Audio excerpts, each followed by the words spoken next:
আল্লাহর রাসূল মুহাম্মদ সাল্লাল্লাহু আলাইহি ওয়াসাল্লামের জ্ঞান বুঝতে হলে অসংখ্য অগণিত হাদিসের দরকার হয় না।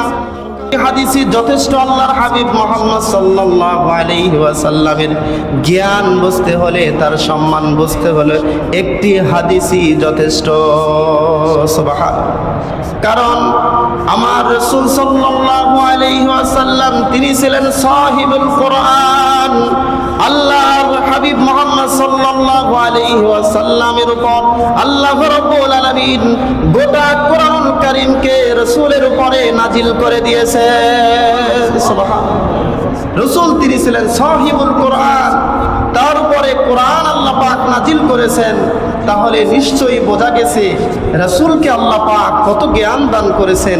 যেই রাসূল কোরআনকে বহন করেছেন, কোরআনকে আল্লাহর হাবিব মুহাম্মদ সাল্লাল্লাহু আলাইহি ওয়াসাল্লামের উপরে আল্লাহ রাব্বুল আলামিন নাজিল করেছেন, সেই রাসূলের মর্যাদা, সেই রাসূলের জ্ঞান কত বড় তা আমাদের বুঝতে বাকি নাই। সুবহানাল্লাহ।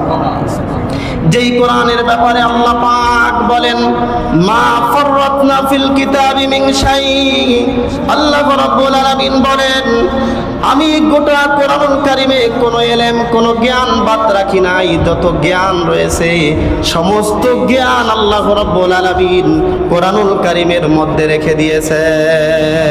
সুবহানাল্লাহ। দুনিয়ার কোনো ইলম আল্লাহ পাক কোরআনুল কারীমে বাদ দেন নাই। সমস্ত জ্ঞান আল্লাহ পাক পবিত্র কোরআনুল কারীমে আল্লাহ রাব্বুল আলামিন রেখে দিয়েছেন। বলেন সুবহানাল্লাহ। সেই কোরআনের ধারক এবং বাহক হলেন আমার রাসূল মুহাম্মদ সাল্লাল্লাহু আলাইহি ওয়াসাল্লাম। সুবহানাল্লাহ।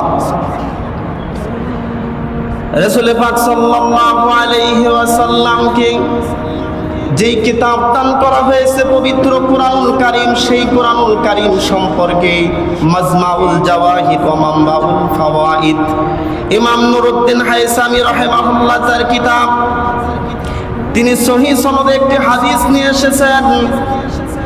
তিনি বলেন মান আরাদাল ইলমা ফালিয়ুসাওয়িরাল কোরআন ফীহি ইলমাল আউয়ালিন ওয়াল আখিরিন। বলেন সুবহানাল্লাহ।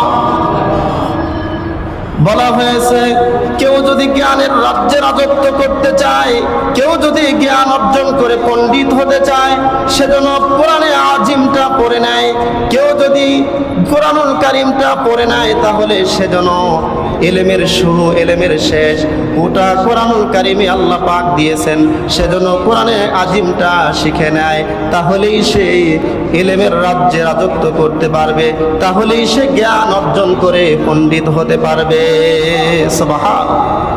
সমস্ত জ্ঞান বিজ্ঞান আল্লাহ রাব্বুল আলামিন পবিত্র কোরআনুল কারীমে দান করে দিয়েছেন। তাহলে আমরা বুঝতে পেরেছি সেই কোরআনের ধারক এবং বাহক হচ্ছেন আমার আপনার নবী মুহাম্মদ সাল্লাল্লাহু আলাইহি ওয়াসাল্লাম। তাহলে সেই রাসূল সেই কোরআনুল কারীম থেকে কত জ্ঞান তিনি অর্জন করেছেন, আল্লাহ পাক তাকে কত জ্ঞান দান করেছেন। সুবহানাল্লাহ।